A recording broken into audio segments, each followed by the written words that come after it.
Break के बाद एक बार फिर से आप सभी का स्वागत है। आज हम चर्चा कर रहे हैं सोशल मीडिया जो हमारी जिंदगी का हिस्सा है, क्या है उसके साइड इफेक्ट्स या क्या है उसके पॉजिटिव इफेक्ट्स। चलिए फिर से बहुत बहुत अभिनंदन करते हैं। स्टूडियो में हमारे साथ है डॉक्टर संजू गंभीर। डॉक्टर साहब नमस्कार, बहुत बहुत स्वागत है। डॉक्टर साहब, जिस तरह से दिल्ली का जो ये केस आया और आपने भी देखा, हमारे व्यूअर्स ने भी देखा, अब हम यही पूछना चाहेंगे, क्या इस केस के पीछे जो उस शख्स ने पहले अपनी बीवी को मार दिया, फिर उसने खुद भी खुदकुशी कर ली, क्या सोशल मीडिया एक बड़ा रीजन था, बड़ा फैक्टर था? सोशल मीडिया का कहीं ना कहीं एक रोल जरूर है। जहां हम इसे एक बून मानते हैं तो ये एक बेन भी है, क्योंकि इंटरनेट के ऊपर बहुत सी साइट्स हैं जहां पर सुसाइड कैसे करते हैं, मर्डर कैसे करते हैं, उसके बारे में भी बहुत अच्छे से समझाया जाता है, राइट। और लोग कई बार अगर अपने आप में परेशान है, जब उनको सोल्यूशंस नहीं मिल रहे, उन्हें समझ नहीं आ रहा कि क्या करना है, तो best answer is get on to Google और गूगल करते हैं और बहुत से उनको सॉल्यूशंस मिलते हैं। वो सही है या गलत है, ये इंसान सही सोच नहीं पाता जब वो खुद डिस्टर्ब्ड है, और इसी से जब वो इन्फ्लुएंस होता है तो कई बार वो गलत स्टेप्स ले लेता है। इस केस में भी मुझे यही लगता है कि कहीं ना कहीं सोशल मीडिया के साथ वो अपने आप इतना परेशान था अपनी वाइफ को लेकर कि उसने सोल्यूशन ढूंढने की कोशिश करी जरूर होगी, बट वो सोल्यूशन शायद कहीं उसने इंटरनेट पे अगर ढूंढा हो, अपने ये मेरी अपनी समझ है जी, तो उसने जरूर कुछ ऐसा ही पाया होगा, क्योंकि लोग भी हैं जो चैट रूम्स पर रिस्पॉन्ड करते हैं। हम आज की डेट में चैट रूम्स पर भी जाएं तो आपको हैरानी होगी ये जानकर कि चैट रूम्स पर भी लोग आपको इनफैक्ट इनकरेज करते हैं कि आप सुसाइड करो, आप मर्डर करो। हैरानी की बात है, बट ऐसा होता है। तो अगर उसने भी अपनी तरफ से कहीं हेल्प ली हो तो yes, I would say in that manner जो है सोशल मीडिया एक कल्प्रिट ही हुआ, कल्प्रिट हो गया। तो यानी अब सोशल साइट्स भी ऐसी हैं जो आपको प्रोवोक कर रही हैं सुसाइड करने के लिए, मर्डर करने के लिए, आपके मुताबिक। पर बहरहाल डॉक्टर साहब, आपके रिसेंट ईयर्स में अगर हम बात करें, आपके पास ऐसे कितने केसेस आए, क्योंकि आप थेरेपिस्ट हैं, साइकोथेरेपिस्ट हैं, तो कितने केसेस आए और ये कितनी बड़ी आज बात हो गई हमारी सोसाइटी में कि हम मेंटल इलनेस को कोई बीमारी मानते ही नहीं, हम मानसिक कोई बीमार है, हमारी इंडियन सोसाइटी मानती नहीं।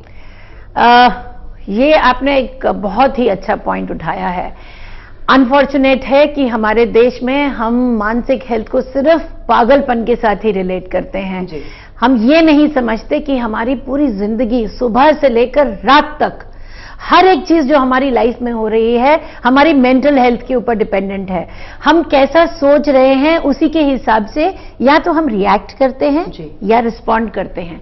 और जब हम रिएक्ट करते हैं तो हम इम्पेशेंट होते हैं, एंगर होता है, फ्रस्ट्रेशन होती है, होपलेसनेस, हेल्पलेसनेस, ये सारी चीजें हमारे अंदर होती हैं। पर जब हम रिस्पॉन्ड करते हैं तो ठंडे दिमाग से सोचते हैं, लॉजिकली सोचकर काम करते हैं। तो ये बहुत ही इंपॉर्टेंट है और ये तभी होता है जब हम मेंटली स्टेबल हैं। अब आता है नेक्स्ट कि भाई आपने जो पूछा कि भाई इसके कारण कितने पेशेंट्स आए हैं, मैंने देखे हैं। तो पेशेंट्स अगर मैं अपने बस लास्ट 2 मंथ्स के ही देख लूं तो मैंने 10 से 12 पेशेंट्स देखे हैं जो सिर्फ सोशल मीडिया के कारण ही कहीं ना कहीं परेशान है। अनफॉर्चुनेट है कि एक पेशेंट अपने किसी बहुत ही नजदीकी के साथ बहुत परेशान थे, सिमिलर केस ही था। उन्होंने उसका मर्डर तो नहीं करा बट खुद ही कमिट कर लिया उन्होंने सुसाइड।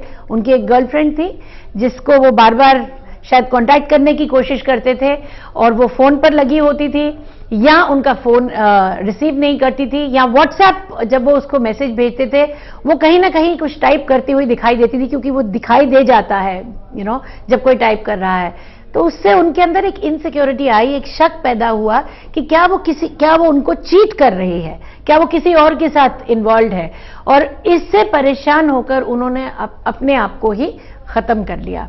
तो बच्चों के अंदर भी ऐसा है, हर एज ग्रुप्स में है, ये हर एज ग्रुप्स में है। लेकिन डॉक्टर साहब, जो ज्यादा जो ताजा आंकड़े आए थे वो ये कह रहे थे कि एडोलेसेंट जो है, जितने टीनेजर्स हैं, उनमें ये प्रवृत्तियां ज्यादा हैं सुसाइडल की। हमारी एक सेलिब्रिटी है, उसने भी अभी पीछे जो है आत्महत्या की, चाहे वजह जो भी थी, लेकिन जो ये रिपोर्ट्स कहती हैं कि जो एडोलेसेंट है, पीयर ग्रुप्स उनके ऐसे होते हैं, उनकी एज होती है टीनेजर्स, ज्यादा जो है सोशली इन्फ्लुएंस रहने के चलते अपनी ईगो को सेटिस्फाई करने की वजह से सुसाइडल स्टेप्स उठा जाते हैं। बिल्कुल ठीक कहा आपने। 15 to 29 इयर्स की उम्र के बीच में बहुत से केसेस मेंटल हेल्थ प्रॉब्लम्स के साथ आते हैं। अनफॉर्चुनेट बात यह है कि हमें हम डिफरेंशिएट नहीं कर पाते हैं जब एक यंग एज में एक पेशेंट आता है विद डिप्रेशन और जो डिप्रेशन हम एडल्ट्स में देखते हैं, दोनों में फर्क होता है।